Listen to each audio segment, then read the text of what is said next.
आज विवाह पंचमी है तो एक राम विवाह का सुंदर सा गीत प्रयास करती हूँ सुनाने का। सुनिएगा।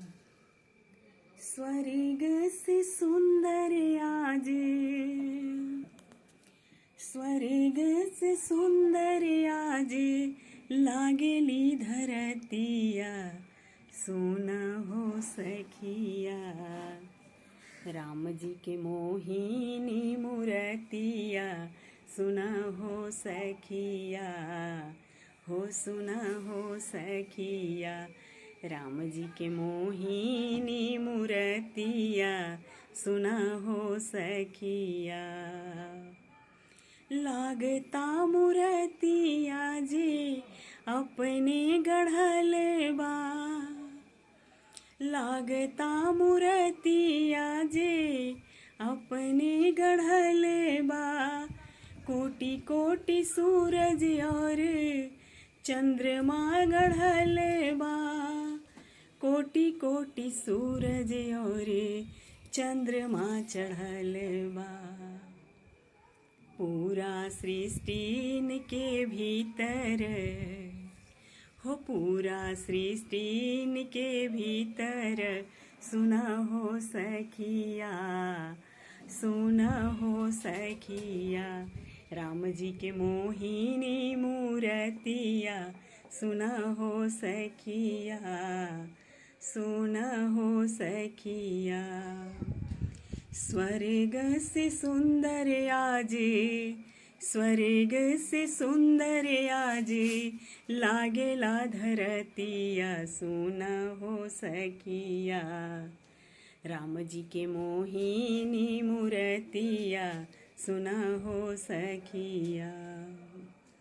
कैसे कैसे अइले हमा नेवतो न पतिया, कैसे कैसे अइले हमा नेवतो न पतिया। गुरु जी के संग अइले बन के संगतिया, गुरु जी के संग अइले बन के संगतिया।